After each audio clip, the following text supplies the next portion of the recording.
Hello, c'est HR, votre chroniqueur. Alors ça y est, j'ai vu le fameux Blanche-Neige version 2025, version live action. Ce film a été majoritairement critiqué, et sur ce coup-là, je ne suis pas forcément en adéquation avec toutes les critiques négatives. Dans ce film, il y a du bon et du mauvais, mais il y a quand même pas mal de bon. C'est pour cela que sur sa globalité, j'ai apprécié ce film. Naturellement, je vais vous dire pourquoi. Mais avant cela, n'oubliez pas, si vous n'êtes pas abonné, pensez à le faire, pensez à la petite cloche pour les notifs, et surtout pensez à me mettre en commentaire, tout simplement, ce que vous avez pensé de ce film. Let's go!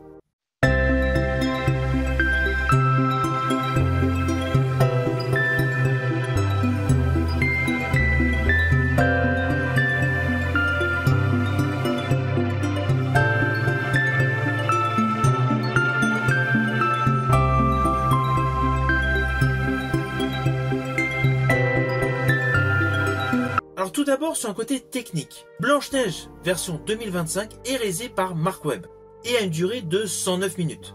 Film plus long que l'original qui date de 1937 qui avait une durée de 83 minutes. Oui, pourquoi je commence par ceci? Tout simplement pour vous préciser que c'est tout à fait logique de voir beaucoup d'éléments qui ont été rajoutés. N'oublions pas qu'il s'agit d'une adaptation live action. Ce n'est pas un remake, c'est une adaptation. Déjà, juste sur cette expression, je pense qu'il y en a pas mal qui n'ont pas fait attention. Donc c'est assez logique d'avoir des apports supplémentaires. C'est d'ailleurs ce qui a déjà été le cas pour d'autres live action de classiques Disney. Alors ce film a eu beaucoup de polémiques. Mais sachez que ce film, cela fait plus de 10 ans que Disney le prépare. Il y a eu pas mal de soucis concernant le choix du réalisateur, le choix des acteurs, etc. Voilà, il y a eu beaucoup de soucis et le film a souvent été reporté. Et du coup, beaucoup plus proche de nous, lorsque l'actrice Rachel Zegler a été choisie, une polémique a mis en exergue son origine colombienne. Alors franchement, c'est vraiment la polémique que je trouve totalement insupportable. Car oui, dans le dessin animé original, Blanche-Neige, justement, a le nom de Blanche parce qu'elle a la peau très blanche. C'est indéniable, Rachel Zegler a une peau claire mais pas blanche. Mais dans le nouveau film, le nom de Blanche fait référence à la neige. Implicitement, cette modification d'aspect de l'actrice principale ne choque pas.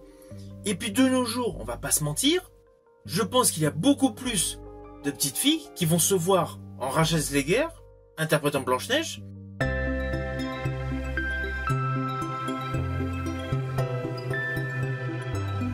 en plus, Rachel Zegler a un talent important pour ce film. Blanche-Neige dans le dessin animé chante. Rachel Zegler chante. Vous avez pu la voir dans le dernier Hunger Games et dans West Side Story. C'est une actrice qui chante réellement. Elle ne se fait pas doubler.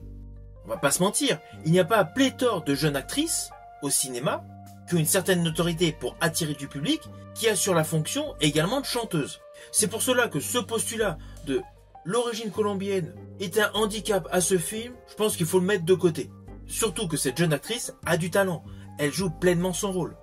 Moi, perso, je suis plus attaché à des films beaucoup plus matures, plus les thrillers, plus de la SF. J'ai été voir ce film Blanche-Neige pour faire plaisir tout simplement à ma fille. Honnêtement, j'ai été pris dans le film. Pareil, concernant Gal Gadot, j'ai lu dans une critique que son interprétation de la reine sorcière n'était pas captivante parce que cette femme n'est pas du tout envoûtante. J'ai lu ça dans une critique. Ça aussi, c'est totalement infondé. Dans l'histoire, la sorcière donc a envoûté par son charme le père de Blanche-Neige. Gal Gadot interprète parfaitement ce rôle. Et puis honnêtement, avoir le culot de dire que cette actrice n'est pas envoûtante, je me dis pourquoi les mêmes critiques, il n'y a pas si longtemps, la trouvaient envoûtante, bourrée de charme dans Wonder Woman. Dans ce film, il y a pléthore d'acteurs et actrices, c'est clair. Mais on va pas se mentir. Les deux meilleures interprétations sont celles de Rachel Zegler et de Gal Gadot. Elles sont parfaites. Ceci dit, la seule performance qui laisse de temps en temps à désirer, c'est le personnage du prince. Lui ne démontre pas assez d'émotion. Sinon le reste du casting colle. Alors oui, il y a eu pas mal de changements scénaristiques pour coller à la génération d'aujourd'hui. On va pas se mentir, lorsqu'on adapte un dessin animé qui a été calibré pour les années 30, on ne peut pas rester dans la même mouvance. On est obligé d'apporter des modifications pour le mettre version 2025. Et justement, il ne faut pas oublier, ce n'est pas un remake, c'est une adaptation live action. D'où ce que je vous ai dit au début, 83 minutes, on est passé à 109 minutes. Comme le final d'ailleurs. Le final de ce film a une séquence qui a été totalement rajoutée. Mais justement, cela apporte une perspective positive sur l'avenir de ce royaume. Alors pareil, le personnage du chasseur a été changé, a été modifié, toujours sur le plan ethnique. Perso, je ne comprends pas le problème. La chose qui m'interpelle le plus, c'est toutes les critiques au jour d'aujourd'hui, où nous vivons dans un monde avec énormément de diversité, de critiquer des choix de personnes. Moi, je pars d'un principe. Dans un film, quand l'acteur ou l'actrice sont en adéquation avec leur rôle, cela me permet de m'immerger dans le film. C'est tout ce qui m'importe. C'est que le film soit bien interprété pour que je passe un bon moment. La vie perso des acteurs, leur origine, je m'en moque.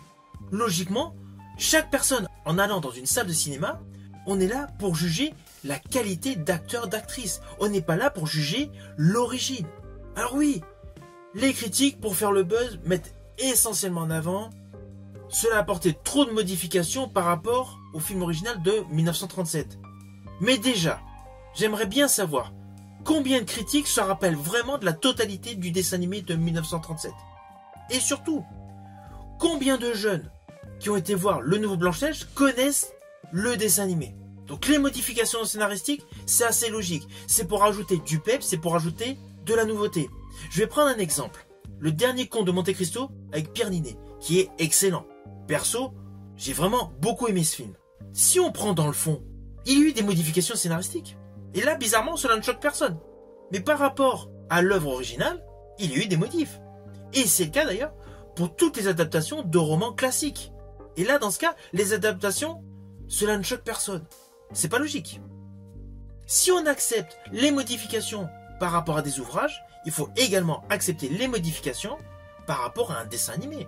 En plus, on parle d'un dessin animé. Moi, perso, il y a une seule chose qui m'a interpellé. C'est le fait d'avoir remplacé le cœur de la biche par une pomme. Ok, on a voulu mettre un petit côté cause animale, je le conçois. Voilà. C'est le seul détail de ce film qui m'a perturbé. Sinon, le duo d'actrices principales est top. Et alors, les effets spéciaux, je suis désolé, mais ils sont bluffants. Tous les animaux, on a l'impression qu'ils sont réels. Il ne faut pas oublier que le réalisateur Mark Webb est le réalisateur du diptyque The Amazing Spider-Man. Naturellement, il est largement au fait de l'utilisation des effets spéciaux. Donc tout ce qui est VFX, CGI est parfaitement maîtrisé. Alors oui, un autre détail. Beaucoup de critiques mettent en avant les visages des 7 compagnons de Blanche-Neige. Mais justement, si vous regardez le dessin animé original, en fait, ces visages se rapprochent extrêmement bien du dessin animé de base. Les visages sont très copiés. Donc là aussi, je ne vois pas le souci. Et quant à la musique, certes, il y a beaucoup d'innovations, mais que ce soit les anciennes chansons ou les nouvelles, elles sont en parfaite harmonie par rapport au film qui vous est présenté.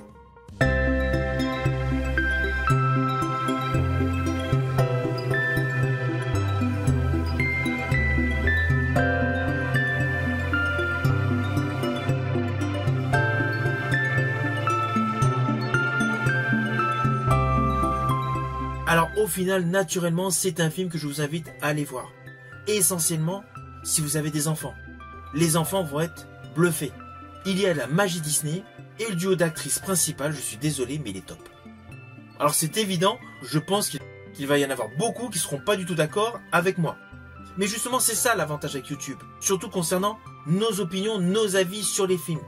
C'est qu'on n'est pas obligé de tous avoir la même idée, la même opinion, la même interprétation. Dans un autre genre, je donnerai juste un petit exemple.